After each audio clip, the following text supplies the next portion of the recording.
Hello friends अन्यथा video আপোনালোকক স্বাগতম জনাইছোঁ মানে বহুত দিন ভিডিও দিয়া নাছিলোঁ অলপ প্ৰবলেম চলিছে সেইটো কাৰণে ভিডিও দিয়া নাছিল আজি মানে আমাৰ ইয়াত মামা আহিছে মামাক লগ কৰিম বুলি আহি গ'লো ওলাই গাড়ী চাৰি লৈ আহি গ'লো আমি পুৰা এতিয়া মামাক লগ কৰিম আৰু চাই থাকিব ভিডিওটো কন্টিনিউ কৰি থাকক ধুনীয়া লাগিব ইয়াৰ পৰা মানে আপোনালোকৰ বাছৰ লাইন হৈ গৈছে ইমান দূৰ ইয়াৰ পৰা 1 কিলোমিটাৰ আগত আছে মামা আহিব কিন্তু ইয়াৰ পৰা লাইন হৈ গৈছে ইমান দূৰৰ পৰা ও মাই গড কিয়া হোগা আমি ক'ত গেলি গাড়ী নিব পাৰিম গম নাপাওঁ চাই ৰওঁ এই জাম চাবই পাৰে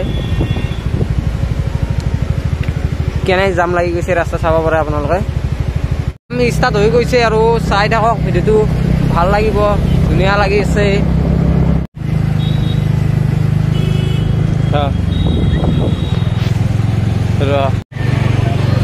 সো গাইস পুৰা জামত ফাঁচি আছোঁ আমাৰ ইয়াত জাম হ'ব বুলি ভাবাই নাছিলোঁ কেতিয়াও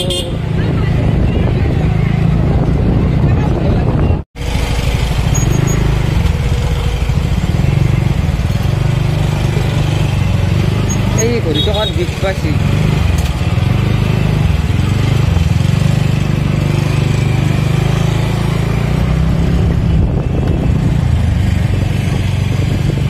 এতিয়া আমাৰ মামা আহি আছে পুৰা মানুহবোৰ হেলিকপ্টাৰ ইয়াত পৰিব সেইটো কাৰণে চাই আছে চাই থাকক ভিডিঅ'টো কণ্টিনিউ কৰি থাকক ধুনীয়া লাগি আছে ফুল এনজয় কি চাব পুৰা মানুহ হৈছে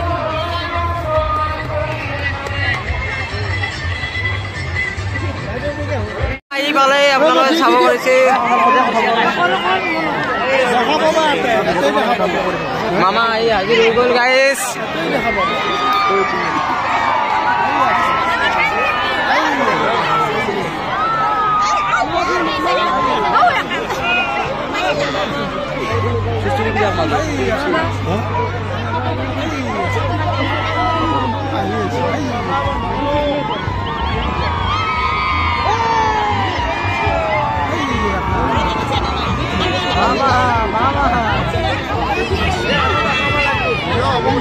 So guys, ये मामा आ गया फाइनली বন্ধুসকল আহি গ'ল আমাৰ মামা এতিয়া ইয়াত নুমিব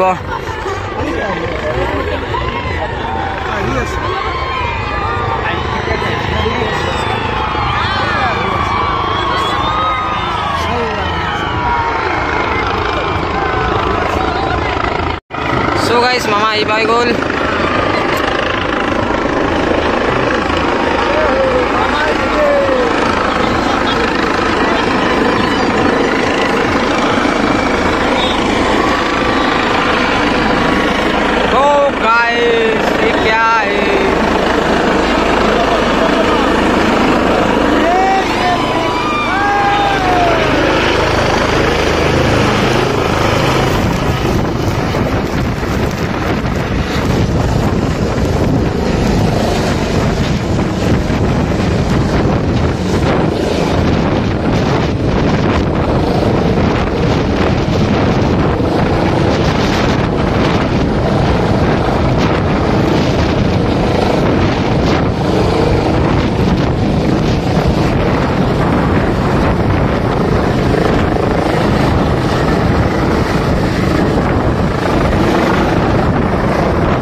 बाकी ठुलो पछि सब मन गेल छ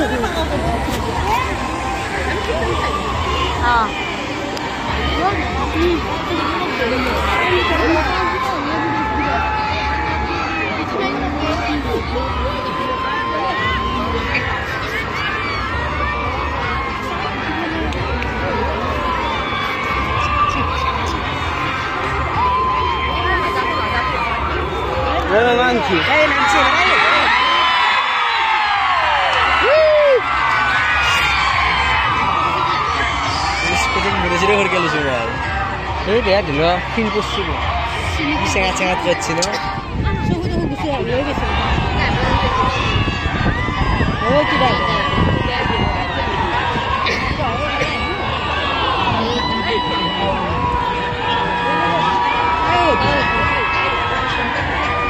মামাই চিলু দিলে কালার করলে হয়েছে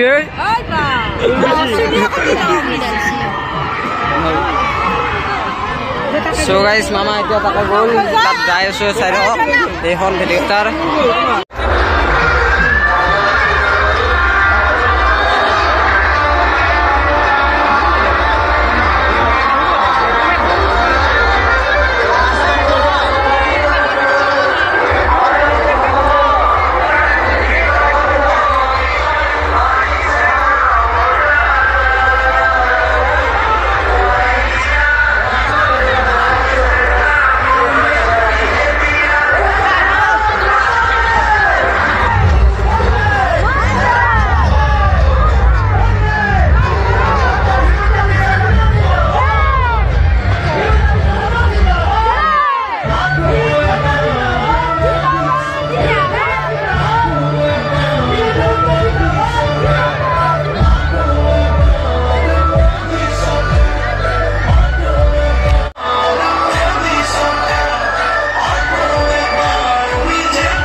সভাত আমাৰ মাজত উপস্থিত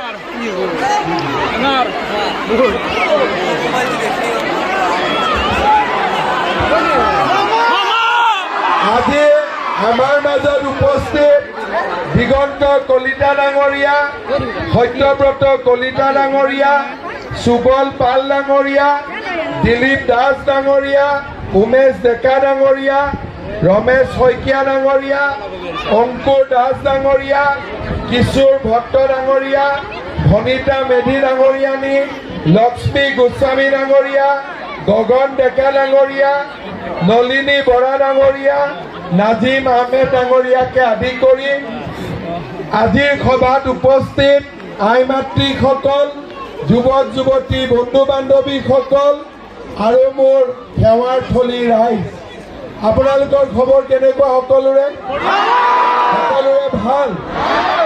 26 তাৰিখে যে ইলেকশ্যন গম পায় পদুমত 26 তাৰিখে ইলেকশ্যন হলে আজি হল 24 তাৰিখ, তাৰ মানে আৰু 2 ঘণ্টা পিছত আমাৰ নিৰ্বাচনী প্ৰচাৰ শেষ হ'ব। মই আজি ৰাতিপুৱা দলগাঁৱত গৈছিলোঁ, দলগাঁৱৰ পৰা লাহৰীঘাটৰ পৰা মাজবাট, বেজেৰা আৰু মোৰ লাষ্ট মিটিং আজি কমলপুৰত। অৰ্থাৎ দ্বিতীয় পৰ্যায়ৰ নিৰ্বাচন কমলপুৰৰ মিটিঙেদি আজি আমি সামৰণি মাৰিম। যেতিয়া দ্বিতীয় পৰ্যায়ৰ ইলেকশ্যন আৰম্ভ হৈছিলে আমি ভাবিছিলোঁ যে আমি অসমত 5খন আসনৰ 3খন আসনত জিকিম, কিন্তু এই নিৰ্বাচনত মানুহৰ যি উৎসাহ উদ্দীপনা তাক দেখি মই আজি ক'ব পাৰোঁ যে প্ৰথম পৰ্যায়তো আমি 5খন আসনত জিকিছোঁ আৰু এইবাৰো আমি 5খন আসনতে শ্ৰদ্ধা ৰাইজ, ভাৰতৰ মানুহে বিচাৰে যে নৰেন্দ্ৰ মোদী ভাৰতৰ প্ৰধানমন্ত্ৰী হ'ব লাগে, হয়নে নহয়? আজি মোদী ডাঙৰীয়াৰ নেতৃত্বত আমাৰ দেশখন বিশ্বগুৰু হ'বলৈ আগবাঢ়িছে। চন্দ্ৰলৈ যান বা কোভিডৰ ভেকচিন, আজি চাৰিওফালে ভাৰতবাসীৰ জয়গান। মোদী ডাঙৰীয়াৰ নেতৃত্বত আমাৰ ৰাজ্যখনেও আজি উন্নয়ন আৰু প্ৰগতিৰ নতুন পথ দেখিছে। যোৱা কেইদিনমান আগতে মোদী ডাঙৰীয়া অসমলৈ আহিছিলে আৰু লাচিত বৰফুকনৰ 145 ফুটৰ প্ৰতিমা তেখেতে শুভ উদ্বোধন কৰিছিলে। মোদী ডাঙৰীয়াৰ নেতৃত্বত বগীবিলত দলং হ'ল, ভলাত দলং হ'ল, গুৱাহাটী উত্তৰ গুৱাহাটীৰ মাজত দলং হ'ল, অসমত এইমছ স্থাপন হ'ল, আজি জিলাই মেডিকেল কলেজ স্থাপন হ'ল, নিবনুৱা যুৱক যুৱতীসকলে সংস্থাপনৰ বাট বিচাৰি পালে। আজি যদি আপোনালোকে দেখা পায় 2014 চনৰ আগতে আমাৰ অসমত বহুতো সমস্যা আছিল। আলফাৰ সমস্যা, কাৰ্বি সমস্যা, বড়ো সমস্যা, আদিবাসী লোকৰ সমস্যা, আমাৰ অসমখন সমস্যাৰে ভৰি আছিল। প্ৰধানমন্ত্ৰী মোদী ডাঙৰীয়া আৰু গৃহমন্ত্ৰী অমিত শ্বাহ ডাঙৰীয়াৰ প্ৰচেষ্টাত আজি আমাৰ ৰাজ্যখনত বড়ো চুক্তি হ'ল, কাৰ্বি চুক্তি হ'ল, আমাৰ অসমখনত আজি শান্তিৰ এক নতুন বুৰঞ্জী আৰম্ভ হ'ল। আজিৰ পৰা কিছু বছৰ আগলৈকে দেউতাক মাকে ৰাতি যদি ল'ৰা ঘূৰি নাহে দেউতাক মাক চিন্তা নাছিলে। আজি যদি ৰাতি হ'লেও ল'ৰা ছোৱালী ঘূৰি নাহে দেউতাক মাকে ভাবে কৰবাত ফাংচন চাই আছে, কাৰো মনত কোনো ভয় নাই। বহুদিনৰ পিছত আমাৰ অসমত আজিকালি বহাগ বিহু গুলিৰ শব্দ, গ্ৰেনেডৰ শব্দ, বোমৰ শব্দত নহয়, কুলি কেতেকীৰ মিঠা মাতত আমাৰ অসমত বহাগ বিহু আজিকালি অনুষ্ঠিত হয়। আন্দোলন নোহোৱা হ'ল, বন্ধ ধৰ্ণা ধৰ্মঘট নোহোৱা হ'ল আৰু চৰকাৰী কাৰ্যালয়বিলাকতো দুৰ্নীতি লাহে লাহে কমিবৰ বাবে আৰম্ভ কৰিছে। আগতে চৰকাৰত এটা চাকৰি পাবৰ কাৰণে 2 লাখৰ পৰা 1 কোটি টকালৈকে ঘোষ দিবলগীয়া আছিলে। যদি মেজিষ্ট্ৰেট হ'ব লাগে, DSP হ'ব লাগে, 1 কোটি টকা, আনকি অংগনবাদী চাকৰিৰ কাৰণেও 2 লাখ 3 লাখ টকা ঘোষ দিবলগীয়া পৰিৱেশ আছিল। আজি আপোনালোকে চাওক, যোৱা 3 বছৰত মই অসমত 1 লাখ চৰকাৰী চাকৰি দিলোঁ। কোনোবাই 1 টকা খাব পাৰিলে? কোনোবাই 1 টকা খাব পাৰিলে? আজি অসমত চৰকাৰী চাকৰি কোনে পায়? ৰিক্সা চালকৰ ল'ৰা, ঠেলা চালকৰ ল'ৰা, শ্ৰমিকৰ ল'ৰা, কৃষকৰ ল'ৰা, কাৰোবাৰ ঘৰত কাম কৰি যি মহিলাই নিজৰ ল'ৰা ছোৱালীক পঢ়াইছিল তেনে ল'ৰা ছোৱালীয়ে আজিকালি চৰকাৰী চাকৰি পায়। দুৰ্নীতি নাই, চাকৰি নামত কোনেও টকা ল'ব নোৱাৰে। চাকৰি পোৱাৰ পিছত টিভিত যেতিয়া সাক্ষাৎকাৰ হয় আপোনালোকে নিজে দেখা পায়, মানুহে নিজৰ জীৱনৰ কাহিনী কয় যে মই বজাৰত তৰকাৰী বিক্ৰী কৰি ল'ৰাক পঢ়াইছিলোঁ, আজি ল'ৰাই চাকৰি পাইছে। সেইকাৰণে আমাৰ নিবনুৱা যুৱক যুৱতীয়ে আৰু যাতে চৰকাৰী চাকৰি পাব পাৰে, এই বছৰ আমি আৰু 50,000 ল'ৰা ছোৱালীক নতুন কৰি চৰকাৰী চাকৰি 1 লাখ হৈ গ'ল। 1 লাখত কোনো দুৰ্নীতি নাই। আৰু নতুনকৈ এই বছৰত আমি 50,000 আৰু চৰকাৰী চাকৰি দিম। জুলাই মাহত পুলিচৰ ইণ্টাৰভিউ, ছেপ্টেম্বৰ মাহত শিক্ষকৰ ইণ্টাৰভিউ, এই ধৰণে এই বছৰটোত আমি 50,000 চৰকাৰী চাকৰি আমাৰ ল'ৰা ছোৱালীবিলাকক আমি আগবঢ়াম। আপোনালোকে মনত পেলাওক, কংগ্ৰেছৰ দিনত ইমান নিকা চাকৰি কেতিয়াবা হৈছিল নেকি? হৈছিলে নেকি? কংগ্ৰেছৰ দিনত আজি যেনেকে দেশখন শান্তিত আছে, আগতে দেশখন ইমান শান্তিত আছিলে নেকি? আজি আপোনালোকে চাওক, মোদী ডাঙৰীয়াই আমাক ৰেচন কাৰ্ড দিলে। ৰেচন কাৰ্ডত আমি 5 কেজিকৈ বিনামূলীয়া চাউল পাওঁ, উজ্জ্বলা গেছ পাওঁ, আৰু ৰেচন কাৰ্ডত আমি আয়ুষ্মান ভাৰতৰ কাৰ্ড আমি পাওঁ। বেমাৰ আজাৰ হ'লে 5 লাখ টকালৈকে আমি মেডিকেলত বিনামূলীয়াকৈ চিকিৎসা ল'ব পাৰোঁ। আজি আমি যেতিয়া যোৱাবাৰ ইলেকশ্যনত অৰুণোদয় আঁচনি আৰম্ভ কৰিছিলোঁ, তেতিয়া মোক কংগ্ৰেছৰ মানুহবিলাকে হাঁহিছিলে, বোলে কেনেকে অৰুণোদয় হ'ব, টকা কেনেকে পাব?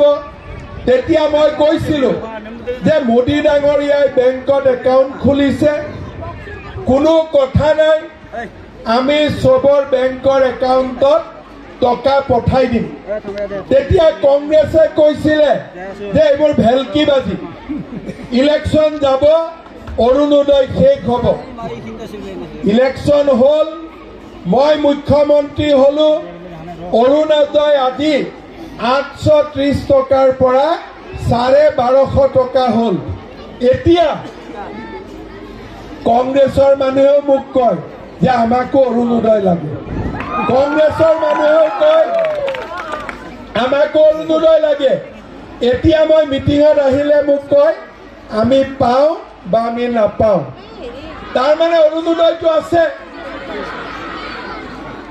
নাপাওঁ কেনেকে?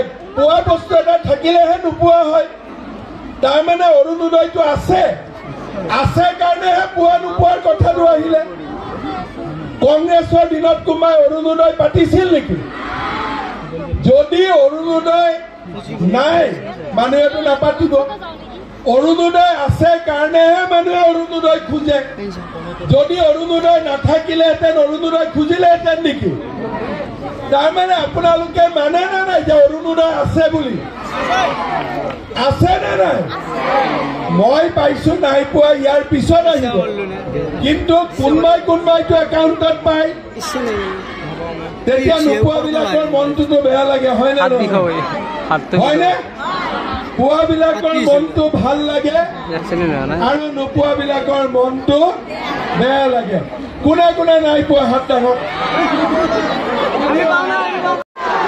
আচ্ছা নোপোৱাবিলাকে হাতটো নামাওক এতিয়া পুৰুষেও হাত দাঙি দিয়ে আজিকালি 1250 হলতো গতিকে পুৰুষেও আজিকালি অৰুণোদয়টো ভাল পোৱা হৈ গ'ল আচ্ছা অৰুণোদয় কোনে কোনে পাই আছে হাত ডাঙৰ আচ্ছা মোক অলপ আগতে এখন মিটিঙত এগৰাকী মহিলাই ক'লে যে ছাৰ পোৱাবিলাকক হাত নলগাব আকৌ আমাৰ বন্ধ হৈ যায় যদি কোনোবাই যি নহওক অৰুণোদয় আছে সেইকাৰণে কোনোবাই পাইছে কোনোবাই পোৱা নাই হয়নে এতিয়া যদি মই সবকে অৰুণোদয় দি দিওঁ মোৰ ঘোষ কি হ'ব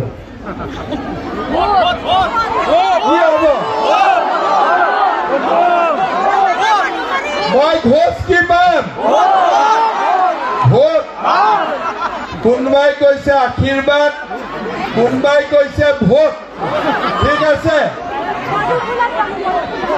ভোটটোতো দিগন্ত কলিতাই পাব আৰু ভোটটোতো দিলীপ শইকীয়াই পাব হয়নে মোক আপোনালোকৰ গাঁৱত আহিলে নাৰিকল লাড়ু খুৱাই দিব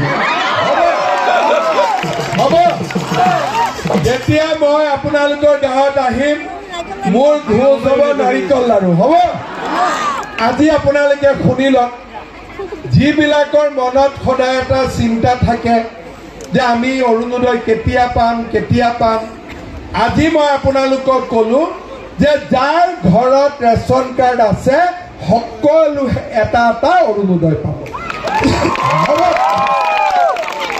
এতিয়া মোক হাত দাঙক যোনে যোনে অৰুণোদয় নাই পোৱা তেওঁলোকৰ ৰেচন কাৰ্ড আছে নে নাই হাত দাঙক আছে তাৰমানে হয়নে আচ্ছা 1 মিনিট ৰ'ব আকৌ যাতে গণ্ডগোল নহয় 1 মিনিট ৰেচন কাৰ্ড কাৰ কাৰণে হাত দাঙক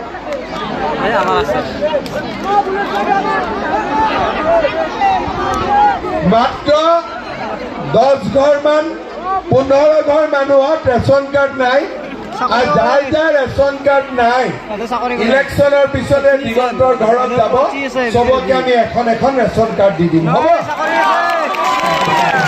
কাৰণ ৰেচন কাৰ্ড ঢোলটো বন্ধ ৰেচন কাৰ্ড থাকা মানুহ কিমান হাত ডাঙক চবৰ আছে হয়নে নহয় মই এটা কথা কওঁ ৰেচন কাৰ্ড থকা মানুহ এতিয়া 5 কেজিকৈ চাউল পাই আছে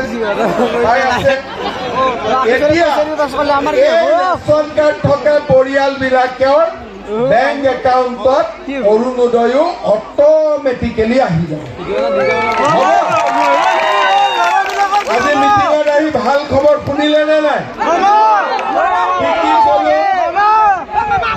এটাই ক'লো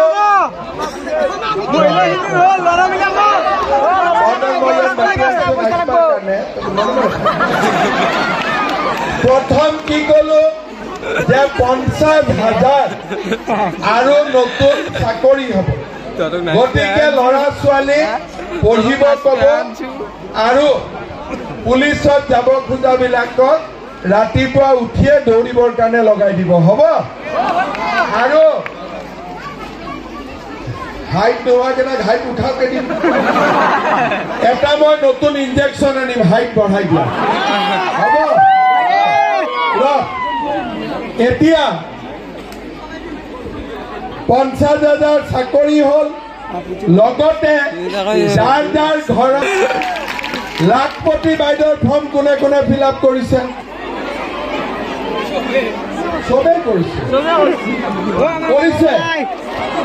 ফটো টটো হৈ গ'ল আপোনালোকৰ ফটো হৈ গ'ল আপোনালোকৰো ফটো হৈ গ'ল এতিয়া খালি কোনদিনা টকাটো পাওঁ আৰু হয় না এতিয়া আমি কি চিন্তাত আছো যে টকাটো কেতিয়া আহিব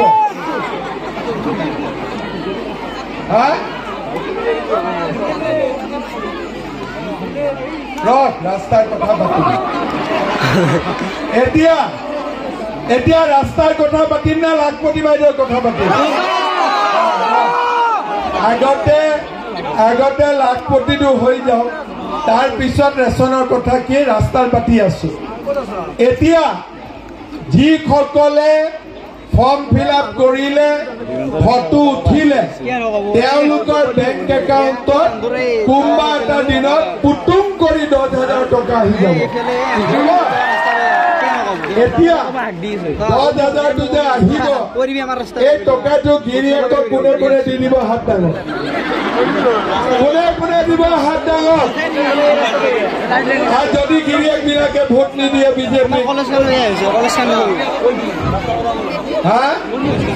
নহয় নেদে পইচা দৰে নেদে এটা ভোট কোনফালে দিব গিৰিয়েক বিলাকে দিব বিজেপি দিব লাগিব ৰাতিপুৱা ইলেকশ্যনৰ দিনত ক'ব যে যদি বিজেপিক ভোট দি নহয় বেটা আহি পাই ভাতে নাপাব হ'ব কিন্তু মই এটা কথা কওঁ গিৰিয়েক বিলাকো ধুনীয়াকৈ মানি যাব কেনেকে যেতিয়া টকাটো আহিব তাৰ আগতে মই আপোনালোকক 7 দিন আগতে কৈ দিম যে অহা মাহৰ 2 তাৰিখে একাউণ্টত টকাটো আহিব আপোনালোকে গম পাই গ'ল গম পাই যোৱাৰ লগে লগে এই 7 দিন ঘৰত আৰু গিৰিয়েক বিলাকৰ লগত কাজিয়া নকৰিব হ'ব গৰম ভাতটো খুৱাব গিৰিয়েক বিলাকক মৰমত ৰাখিব তেতিয়া টকাটো আপোনালোকক নোখোজে আৰু হ'ব কাজিয়া কৰি থাকিলে সুধি দিব কিন্তু হয় না মই বুদ্ধিটো ঠিকে দিছো নে নাই এতিয়া এই 10,000 টকা আমি গিৰিয়েকক কিয় দিব নালাগে মানে গিৰিয়েকক দিয়া মোৰ লগত থকা একে কথা ঘৰখন একে হয় কিন্তু মই বিচাৰিছো যে এই 10,000 টকাটো আপোনালোকে ভাল কামত ব্যৱহাৰ কৰক কোনোবাই দোকান কাৰোবাৰ যদি গিৰিয়েকৰ দোকান আছে সেইখনতে দি দিয়ক খেতি আছে খেতিত লগাওক গাই গৰু আছে গাই গৰু দুটা কিনক গাহৰি মুৰ্গী বিহুৱান ছাগলী বোলে 10 জনীয়ে লগ লাগি এই 1 লাখ টকা সঞ্চয় দিম ঠিক আছে তাৰপিছত আমি আপোনালোকৰ খবৰ ল'ম যে কোনে টকাখিনি ভাল কামত ব্যৱহাৰ কৰিলে তেওঁলোকক আমি নতুনকৈ আৰু 25,000 টকা তেওঁলোকক আমি দিম আৰু 25,000 টকা দিম প্ৰথমতে 10,000 10ৰ পিছত 25,000 তাৰমানে আজি আমাৰ মহিলাসকলে কি পালে অৰুণোদয় পাই গ'ল একবাৰ পালেতো এইটো বন্ধ নহয় প্ৰত্যেক মাহত 1250 পাই থাকিব লাখপতি বাইদেউ 10,000 টকা পালে আৰু 10,000 টকা ভাল কৰি খৰচ কৰিলে আৰু 25,000 টকা পোৱাৰো ৰাস্তা খোল খাই যাব হ'ব এতিয়া মই আপোনালোকক আৰু এটা নতুন কথা ক'ব খোজো মেট্ৰিকৰ ৰিজাল্ট দিলে নে নাই দিলে 2 এদিনতে হায়াৰ ছেকেণ্ডাৰী ৰিজাল্ট দিব হয় নে নহয় কমলপুৰত ল'ৰা পাছ কৰিছে নে নাই ছোৱালী পাছ কৰিছে নে নাই কৰিছে ফাৰ্ষ্ট ডিভিজনো পাইছে ষ্টাৰো পাইছে আপোনাৰ তোৰ ছোৱালী কি পাছ কৰিলা ষ্টাৰ পাইছে ভাল দে তই যাৱ নাই শুৱালকুছি ঠিক আছে হ'ব এই শুৱালকুছিৰ আপি ইয়াতে বোৱাৰী হৈছে দে হয় এতিয়া আমাৰ এই যে ল'ৰা ছোৱালীবোৰ মেট্ৰিক পাছ কৰিলে, মেট্ৰিক পাছ কৰিতো ঘৰত বহি থাকিলে নহ'ব, হয়নে নহয়? আমাৰ অসমত 4 লাখ ল'ৰা ছোৱালীয়ে মেট্ৰিক পৰীক্ষা দিয়ে, 3 লাখ মেট্ৰিক পাছ কৰে, কিন্তু কলেজত যায় 1 লাখ। 2 লাখ কিয় কলেজত নাযায়? কলেজত নামভৰ্তি কৰিলে লাগে 15,000, কলেজত যাব গাড়ী ভাড়া লাগে, আৰু কলেজত কিতাপ কিনিবৰ কাৰণেও 2,000-3,000 টকা লাগে। তাৰ মানে এটা ল'ৰা বা এটা ছোৱালী কলেজত যদি নামভৰ্তি কৰে, পঢ়ে, 25-30 হাজাৰ টকা দেউতাক মাকে খৰচ কৰিব লাগে। ক'ত পাব টকা? গতিকে বহুত ছোৱালীক ভাল ল'ৰা পালে দেউতাক মাকে বিয়া পাতি দিয়ে, হয়নে? আৰু ল'ৰাবিলাকে খুটুং খাটাং গাঁৱত কিবা কাম কৰি থাকে।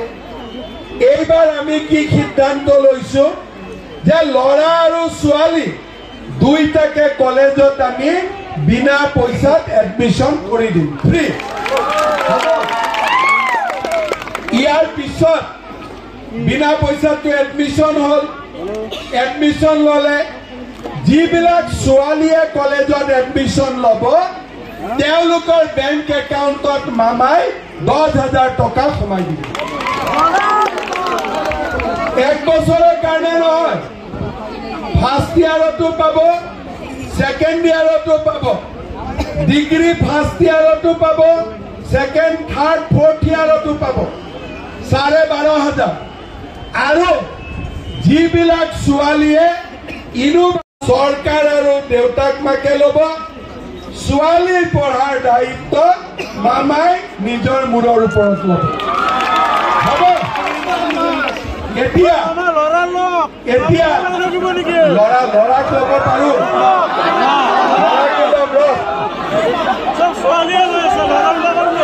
কিন্তু ল'ৰাক ল'লে এটা গেৰেণ্টি দিব লাগিব যে কোনো ল'ৰাই পিছফালে মটৰচাইকেলত ছোৱালী নুঠায়।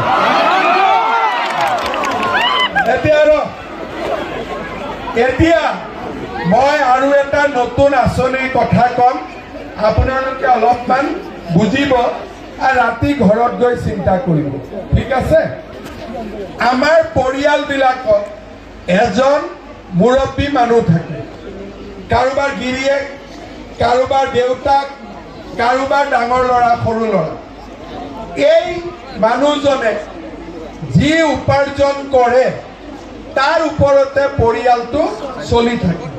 সকলোৰে ঘৰত আছে নে তেনেকুৱা আছে?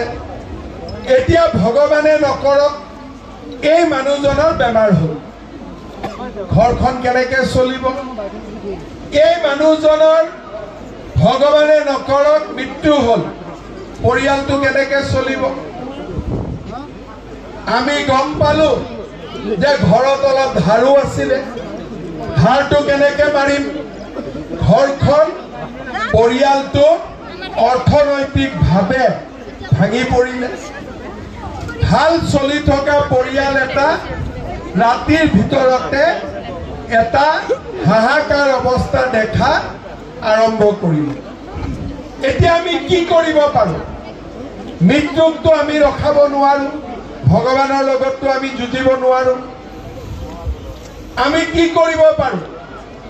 আজি চৰকাৰে কি মনত ভাবিছে যে এই পৰিয়ালৰ মুৰব্বী মানুহজনক আমি এটা স্বাস্থ্য বীমা আৰু এটা জীৱন বীমা কৰাই দিম। টকাটো, প্ৰিমিয়ামটো ঘৰে দিব নালাগে, প্ৰিমিয়ামটো চৰকাৰে নিজে দিব, বিনা পইচাত ইঞ্চুৰেঞ্চ হ'ব।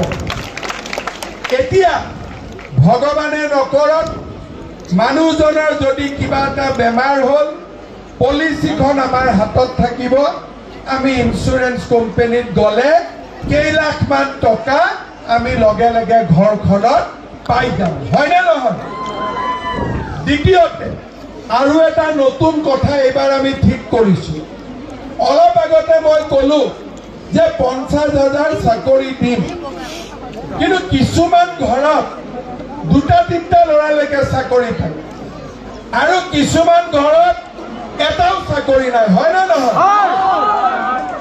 মই ঠিকে কৈছো নে? কিছুমান ঘৰত 2-3টা পালে, কিছুমান ঘৰত এটাও চাকৰি নাই। সেইকাৰণে এইবাৰ আমি কি ঠিক কৰিছো যে চৰকাৰী চাকৰি যে হ'ব, যাৰ ঘৰত এটাও চাকৰি নাই তাক আমি 10 নম্বৰ এক্সট্ৰা দিম, যাতে সকলো ঘৰতে চাকৰি হ'ব পাৰে। যেনেকে আমি পুলিচত দৌৰিছো, পুলিচত দৌৰাৰ পিছত 2জন ল'ৰাই সমান নম্বৰ পালে, কিন্তু যাৰ ঘৰত চাকৰি নাই সমান নম্বৰ পালেও তাৰ লগত চৰকাৰে 10 নম্বৰ লগাই দিব।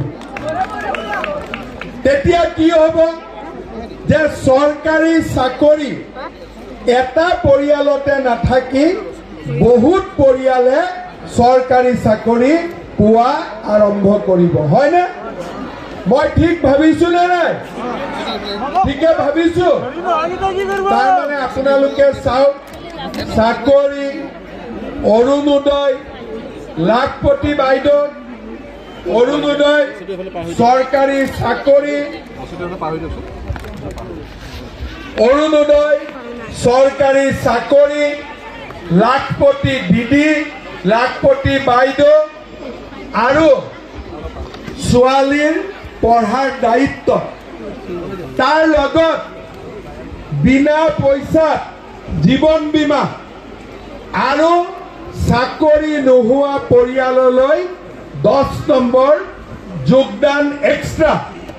আজি আপোনালোকে চিন্তা কৰক, মোদী চৰকাৰে মানুহৰ কথা কিমান চিন্তা কৰিছে। আজি আপোনালোকক মই অনুৰোধ কৰিম, এই ইলেকশ্যনত বিজেপি দলক ভোট দিয়ক আৰু বিজেপি ইলেকশ্যনত জিকিবই। মোদী ডাঙৰীয়াৰ পৰা আমি অসমে আৰু বহুত সুবিধা লাভ কৰিব পাৰিম।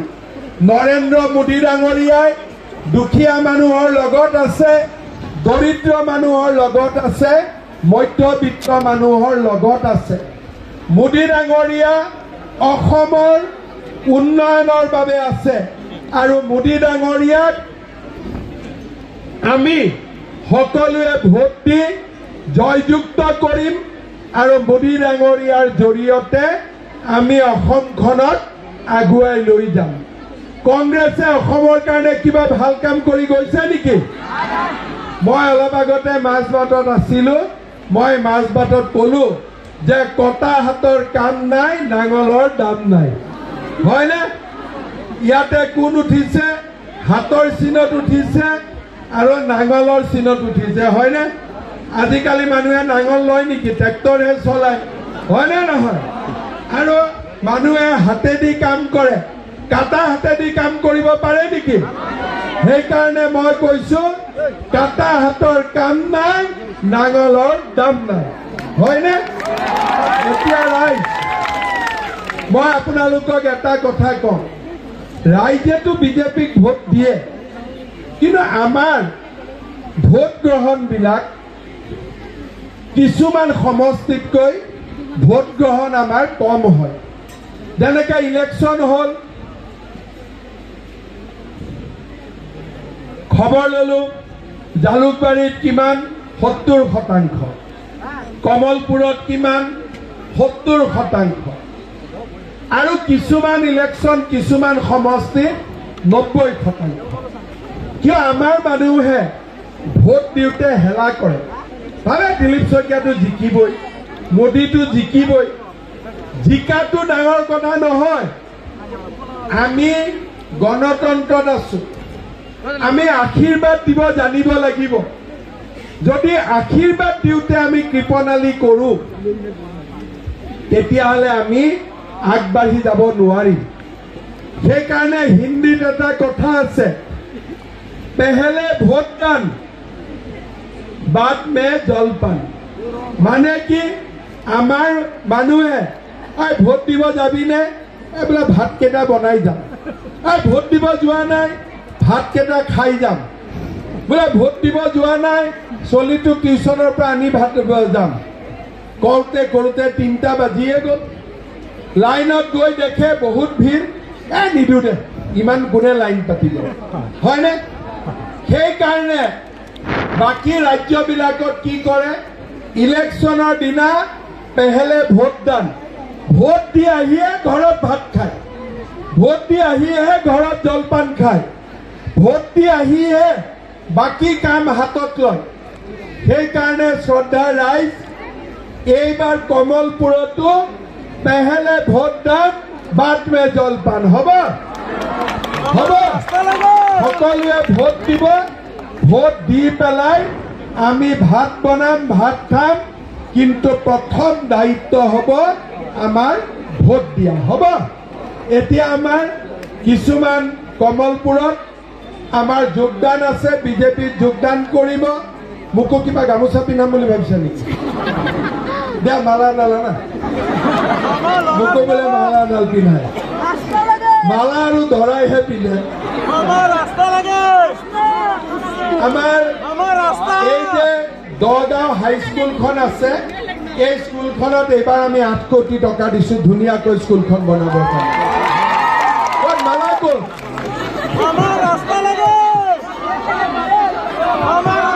মালাই নাই আকৌ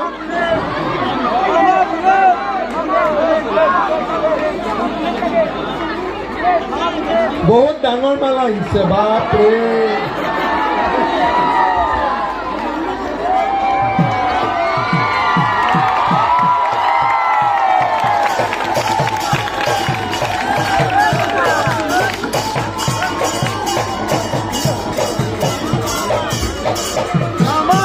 আৰু এটা যোগদান কাৰ্যসূচী আছে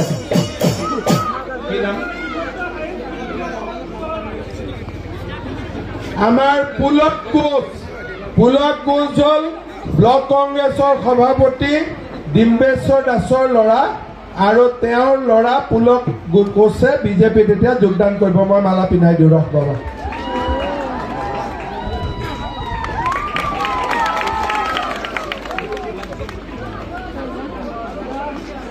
গোলাম হুছেইন এডভোকেট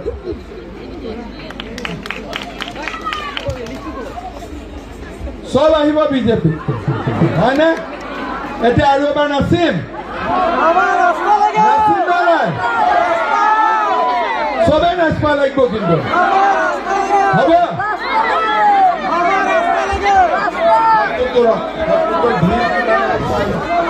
আৰু এবাৰ গানটো লগাই দে বাবা